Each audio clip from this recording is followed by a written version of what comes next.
گەلە رادیۆی دەنگی گەلە.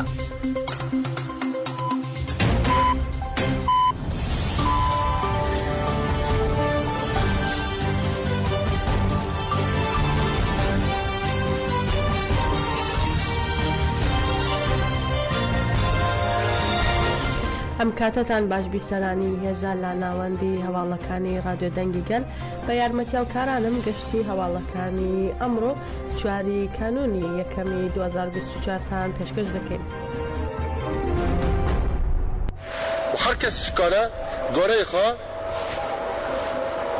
دوی شەریدا جێخوا بگرە و تشتێکی بکە. کەس نەوێت چ بکەم بێچارەمە نا. هەر کەس تشتەکە و کارە دشارداژی تشتێکی مەزن بکە. ارتاشا قال وشرها قال لسر تشتي حتى انا ام بسار دخل مشى لبيشي بك تكاس نوا كلام وكاس ما كلامه ناس نكا واربري سر داره وصلا بالشر جريلا بري حرتشتي بسر كذا نتيجه ايه تايم بك ارتاشا قال له شر قال له لە پێناو ئازادی ڕێبەرۆجەلان 12 ساڵە لە ستراسبورگ چالاکی ئشتگیری ئەنجام دەدرێت. لە هەفتەی 650دا گروپی سویسرا بە نۆرە چالاکیەکان وەرگرت و ڕایانگەیان بۆ ئەوەی شایەنی ڕێبەر ئۆجەلان و گەریلاکان بین ئەوەی لە دەستمان بێت دەیکەین. ئۆرهان هازار بە نوێنەرایەتی لە گروپی سویسرا کە چالاکیەکەی لە سۆگرتووە باسی لەوە کرد کە ئازادی ڕێبەر ئۆجەلان بەواتای ئازادی هەموو گەلی کوردە و وتیشی لەبەر ئەوە بیستنی دەنگی ڕێبەرایەتی بەواتای ئەوەیە کە گەلی کورد بە شێوەیەکی ئازاد دەنگیان با جیهاندا بڵاو دەکەنەوە. ئەندێشەکانی ڕێبەر ئۆجەلان خۆیان لە ڕۆژهەڵاتی ناوەڕاست سەلماندووە و ڕێبەر ئۆجەلان هێمای ئازادی گەلی کوردە. هەروە هازار ئەوەی خستەڕوو کە هێرشی چەتەکان بە هاریکاری دەوڵەتی تورک بۆ سەر باکوور و ڕۆژهەڵاتی سووریا ئەنجام دەدرێت و ئەو هێرشانش لا دژی ئەندیشەکانی ڕێبەر ئۆجەلانن. ئۆرهان هازار جەختێکی کردەوە ئێمە لە پێناو ئەوەی دەنگی ڕێبەر ئۆجەلان ببیسترێت لە ئشتگیری داین بۆ ڕێبەر ئۆجەلان چیمان لە دەستبێت دەیکەین و بۆ ئەوەی شایستەی بین شایستەی گەریلا بین چیمان لە دەستبێت دەیکەین.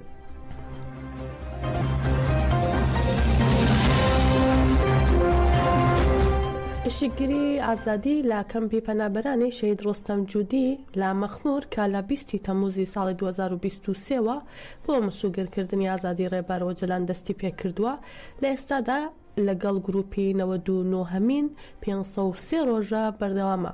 گروپی 99هەمین بە مەراسمێک لە دامەزراوەی بنەماڵی شەهیدان چالاکیەکەیان لە گروپی 98هەمین وەرگرت و پاشان گروپی 99هەمین با دروشمی بێسەرۆک ژیان نابێ و بژی سەرۆکاپۆ چالاکیەکەیان لە ئەستۆ گرت.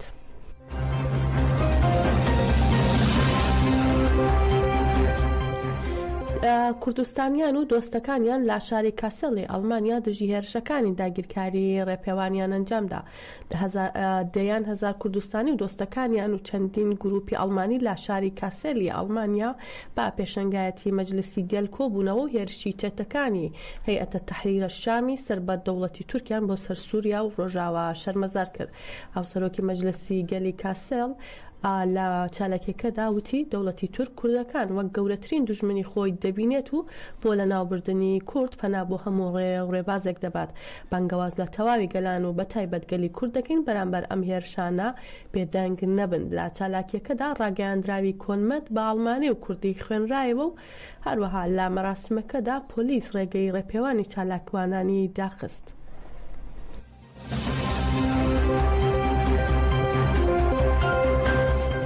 لایەکی تریشەوە هەر لە ئەڵمانیا لە شارەکانی هانۆڤێر و نۆرنبێرگ هێرشەکانی دەوڵەتی تورک و چەتەکانی بۆ سەر ڕۆژاوا شەرمەزار کرا. کوردستانیان و دۆستەکانیان بەشداری چالاکیەکە بوون و داوایان لە کوردستانیان کرد شەقامەکان چۆڵ نەکەن. لە ڕێپێوانەکانی هانۆڤێر و نۆرنبێرگ دروشمی بژی بەرخۆدانی گەریلا و بژی بەرخۆدانی ڕۆژاوا و هەروەها بژی بەرخۆدانی یەپەگە و یەپەژە بەرز کرایەوە.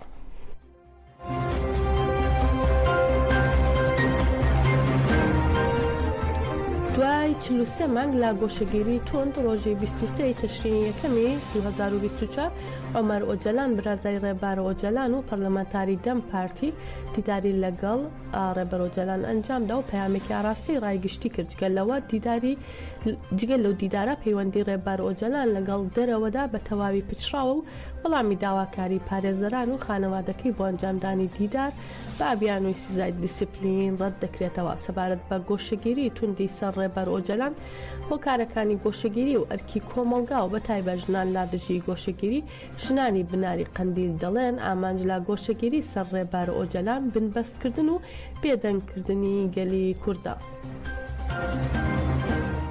ئامانج لە ئێستا دەکەن چۆن بڵێ دەوڵەتی داگیرکەری تورک کە بە تایبەت دەوڵەتانی نێونەتەوەیش کە ئامانجیان لە گۆشەگیرکردنی سەرۆک ئاپۆ ئەو بووکە دەوڵەتی چۆن بڵێ کوردان پارچە پارچە بکەن کوردان نەمێنن کوردان تووشی لە ناوچوون و توانەوە ببن. پەیامی من وەکو ژنێک ئەوەیە کە بۆ ئەوی بمانەوێت ئەگەر بمانەوێت گۆشەگیری سەرۆک ئاپۆ نەمێنیت ئەو گۆشەگیریەی کە لە ئیمراڵیدا لە دوورگەی ئیمراڵیدا بەسەر بە شێوەیەکی زۆر درڕندانە بەسەر چۆن بڵێ بەسەر سەرۆک ئاپۆیدا چەسپێنراوە پێویستە ئێمە وەکو ژنێک هەڵوێستمان هەبێت بەرامبەر ئەو گۆشەگیریە. چەندین ساڵیا چەندین مانگ بوو کە گۆشەگیریەکی تونگ لەسەر ڕێبەر ئاپۆی بەڕێوە دەچوو بەڵام هەمان کاتیش هەموو ئازادی خوازان ڕۆشنبیران ئینسانی ئاکادمیسیۆن لەسەر گۆشەگیری ڕێبەر ئاپۆ لێکۆڵینەوەیان دەکرد کە ئایا بۆچی ئینسانە کە بەڕاستی ئەو ڕۆدەی هەوێ فکر و فەلسفەیەکی کە لە ڕۆژهەڵاتی ناوەڕاستدا هەبێت بە ناوی سیستەمی کۆنفدرالیزمی دیموکراتیک تاکید بکەنەوە کە ئایا ئەو سیستەمی کۆنفدرالیزمی دیموکراتیک یا پێکەوە ژیانی گەلان کە ڕێبەر ئاپۆ هەدەف و ئامانجی ئەوە بەڕاستی گۆشەگیریەکی سەختیاندا سەر ڕێبەر ئاپۆ گۆشەگیری سەر ڕێبەر ئاپۆ بۆ گەلی کورد بۆ هەموو گەلانی ئازادی خواست جێگەی داخۆ حەسرەتە بەڵام بە تایبەت ژن پێویستە دەو بوارەیدا کە ڕێبەر ئاپۆ کە ژنی وەکو ژنێکی پێشەنگ وەکو ژنێکی ئازاد وەکو ئەرتەشبوونێکی ژنی دروستکرد بە پێشەنگایەتی شەهیدزیلان بە پێشەنگایەتی شەهیدبێریتان بە پێشەنگایەتی هەموو شەهیدانی کە لە ڕێگای ئازادی کوردستاندا شەهید بوون گیانی خۆیان بەخت کرد پێویستە ژن ئیلهام لەوانە وەرگری بۆ تەجریز سەر ڕێبەر ئاپۆوە پێویستە هەوڵدانێکی هەبێت بۆ ئازادی ڕێبەر ئاپۆ. ڕوانگەی سووری بۆ مافەکانی مرۆڤ سەبارەت بە هێرشەکانی ئەمریکا بۆ سەر عێراق و سووریا بڵاوی کردەوە درەنگانی شەوی ڕابردوو فڕۆکە جەنگیەکانی ئەمریکا چەندین ناوچەی سەر بە گروپە چەکدارە شیعەکانی لە ئەلبول کەمال لە نزیک سنووری سووریا و عێراق بردومان کردووە. هەروەها ڕوانگەی سووری ڕایگەاندووە ئەو ناوچانەی لەلایەن ئەمریکاوە بردومان کراون بریتین لە ئەلجەلا ئەلغەبرا ئەلسیال حەسرات و پشتێنەی سەوز لە ناوچەی ئەبول کەمال. ئاماژە بەوەش کراوە بەهۆی هێرشی فڕۆکە جەنگیەکانی ئەمریکا بۆ سەر بنکەی لیوای 104 سووری 6 سەرباز لە دەوروبەری فڕۆکەخانەی سەربازی دەیر و زۆر کوژراون.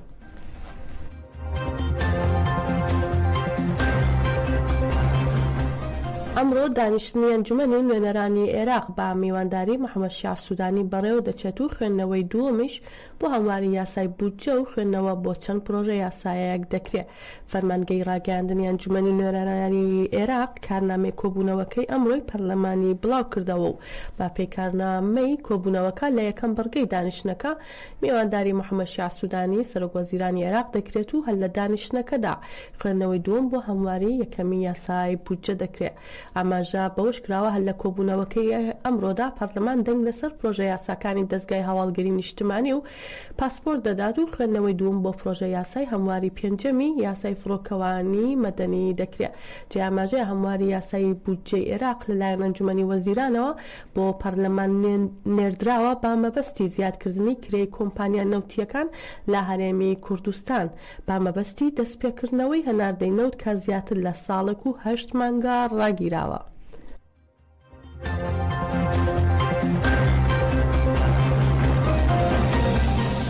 کۆنفدراسیۆنی کۆچبەرانی بندەستی ئەوروپا ئاڤاک کۆن سەبارەت بە هێرشە داگیرکاریەکان بۆ سەر باکوور و ڕۆژهەڵاتی سووریا ڕاگەیاندراوێکی بڵاو کردەوە و بەبیری هێنراوەتەوە کە چەتە ئیسلامیە سیاسیەکانی وەک بەرەی تەحریرە شام و گروپەکانی دیکە کە لە ژێر سەرکردایەتی دەوڵەتی فاشیستی تورکی داگیرکردایە بە مەبەستی هەڵوەشانەوەی ئیدارەی خۆبەڕێوەبەری باکوور و ڕۆژهەڵاتی سووریا هێرشێکی داگیرکاری بەربڵاوی بۆ سەر هەرێمە کوردیەکان و دەستکەوتەکانی گەل دەست پێ کردووە. ڕژیمی فاشیست دەیەوێت بە پشتیوانی سەربازی و لۆجستی بۆ چەتەکان لا دژی گەلانی هەرێمەکە بەهێزتریان بکاتەوە. هەروەها کۆنفدراسیۆنی کۆچبەرانی بندەستی ئوروپا ڕای دەگەنێت ئامانجی سەرەکی دەوڵەتی تورک هەڵوەشانەوەی شۆڕشی ڕۆژاوە و دەستکەوتەکانی گەلی کووردا لە هەرێمەکە. هەروەها لە ڕاگەیاندراوەکەدا ئاماژەبەوە کراوە بە مەبەستی پاراستن و خاوەنداری لە شۆڕشی ڕۆژاوە و دەستکەوتەکانی داوا لە کرێکارانی کۆچبەری تورکیا و کوردستانی لە ئەوروپا و شۆڕشگێڕانی ئینتەرناسیۆنالیست دەکەین بۆ پاراستنی دەستکەوتەکانی شۆڕشی ڕۆژاوا و خاوەنداری لە گەلەکەمان بڕژێنە گۆڕەپانەکان و پانگەوازی سەفەربەری کراوە با گۆڕەپانەکانی ئوروپا بکەینە گۆڕەپانی چالاکیەکانمان.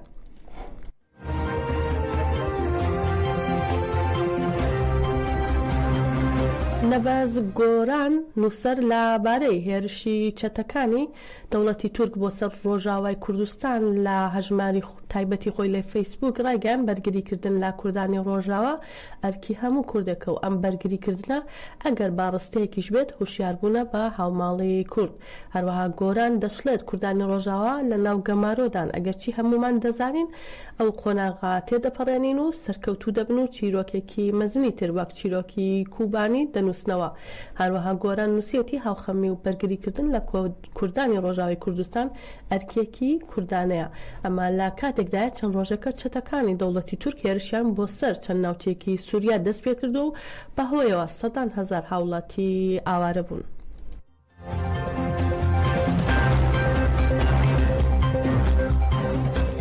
لە ڕۆژهەڵاتی کوردستان ئازاد خادم مامۆستای شاری سەقز لەلایەن هێزە ئەمنیەکانی شاری سەقزەوە دەستگیر کرا و بۆ شوێنێکی نادیار گواستراوەتەوە.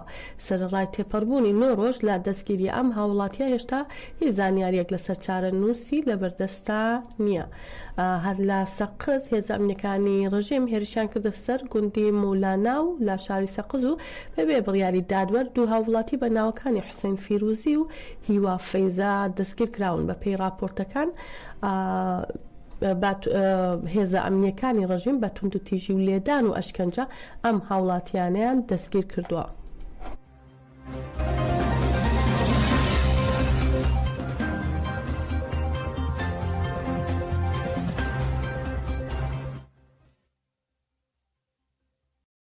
یای باشووری تووشی قەیران کردووە و گاردیەنیش نووسێتی دانیشتوانی حەلەب بە ترسەوە چاڕوانی تۆڵەسنەوەی ئەسەد دەکەن.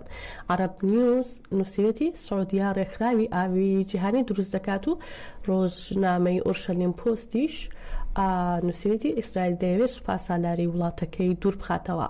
هەروەها ڕۆژنامە فارسیەکان لە ئێران بەم جۆرەیە مەردم سالاری تیتری ئێران تاوتوێن ناردنی هێزی سەربازی بۆ سووریا دەکات و ڕۆژنامەی ڕووزگاریش نووسێتی لە زاری سەرۆک کۆماری ئێرانەوە هەندێک نانی شەویان نییە و هەندێکیش با گەندەڵی دەوڵەمەندتر دەبن.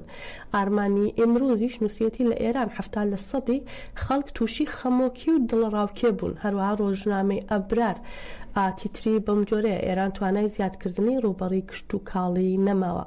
ڕۆژنامە عەرەبیەکانیش شەرقەل ئەوسات نووسێتی راپۆرتێکی هەواڵگیری هۆشداری بە عێراق داوە نەکەوێتە داوی ئێستاکەوە. سەباح شەقامەکانی بەغدا بوون بە گۆڕەپانی جەنگ.